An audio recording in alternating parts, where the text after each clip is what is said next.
Hello, and welcome back to Awful Movie Reviews. Came to get a look at the new teacher, huh? In 1972, Francis Ford Coppola released The Godfather, literally one of the best movies ever made. Yes, I was told. And that same year, he served as producer for a low-budget, made-for-television movie called The People. It's bad! It's funny how there's such a big difference in tone between the two. On the one hand, you've got what many consider to be the best movie ever made in history. And on the other hand, this film is so stomach-turningly awful that no one would guess Francis Ford Coppola had anything to do with this if they weren't told. But just before we get going, if there's a bad movie you'd like me to review, just leave me a comment down below. And don't forget to like this video and subscribe and let me know your thoughts and feelings on The People. And I'd like to know your name, and how old you are, and what kind of an animal you changed into. So, who are the people? What's so special about them? A school teacher named Melody volunteers to teach at an Amish community. For some reason, they cram 8-year-olds with 15-year-olds in the same class. Go figure. But when she arrives, not only does she stick out like a sore thumb, but these aren't your regular Amish people.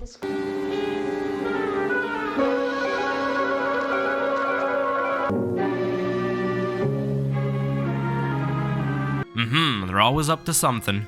Yes, they have psychic abilities. They can read Melody's mind and tell her about her past. This community are actually shape-shifting aliens from another planet, which died a long time ago.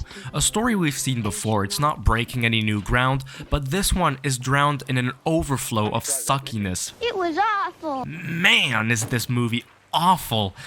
Can't do anything about it. It's funny how Kim Darby and William Shatner both played in the same Star Trek episode, the one called Miri, a few years back. Obviously, Shatner just showed up for the paycheck. I need a job. It's basically a drama sprinkled with a tiny bit of science fiction. It's a big heap of bad acting, boring dialogue. It's so slow I can't even begin to tell. And the quality of the footage is bad like never before seen, I swear. Who told you about that? My theory is that some people went to great lengths, put blood, sweat, and tears into making this movie disappear forever after watching it. And you should be very proud of that.